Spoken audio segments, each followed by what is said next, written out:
Yes. Hello, I'm Parm, and I bet you're a real treat to be around. Welcome to my 5-minute review of the Canon 5D Classic in 2018, which closes with my answer to the question, keep it or kick it to the curb. The context here is that I work as a photographer. It is also my hobby, and like many folks who start their own businesses, my budget limited, and when I launched the biz in 2016, the 5D Classic was in fact the first full-frame camera I could afford. Full disclosure, the 5D Classic that you see in this video is actually my second. While I was on a landscape assignment in 2017, the first of my 5D Classics tumbled tragically off a bridge railing, bounced off a boulder, and sank to the bottom of the mighty Pickle Creek in Missouri. Here's the last shot it took before the fall, and what it looked like after I fished it out of the drink. On to the specs. This is a 12.8 megapixel, 2.5 inch fixed screen,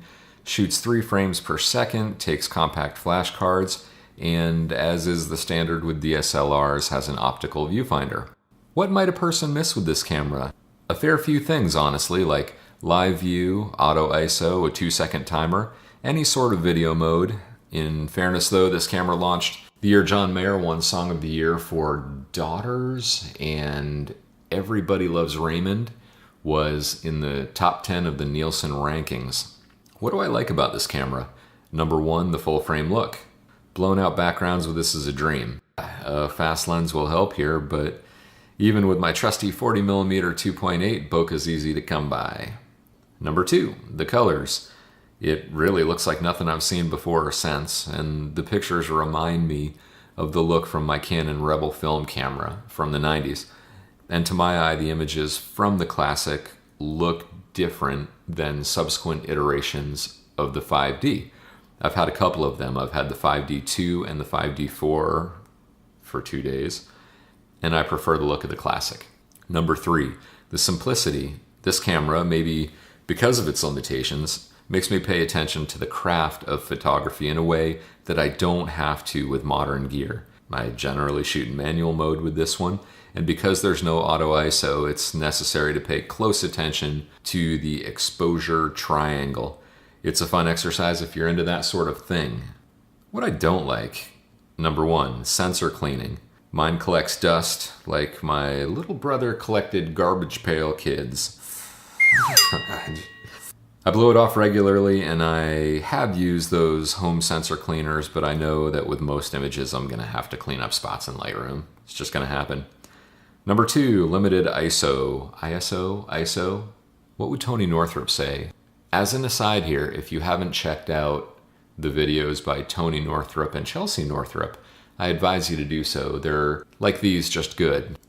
Back to the list. Number two, limited ISO. I don't often shoot above ISO 800 because it gets noisy and that noise bothers me.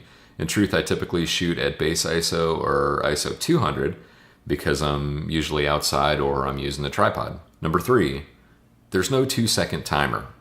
I use a tripod a lot, and to keep shots steady, I like to use timers rather than putting my finger on the shutter button. 10 seconds is the only option here, which feels like an eternity when you're used to 2 seconds. The workaround here is to bring the corded remote and pretend I'm either Ansel Adams or Matthew Brady.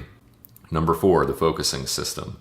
It's a 9-point system, and on both of my 5D Classics, I've had best luck with the center point. A lot of focus and recompose is the result, which makes shallow depth of field shots like portraits a fair bit trickier. All right, will I keep it or kick it?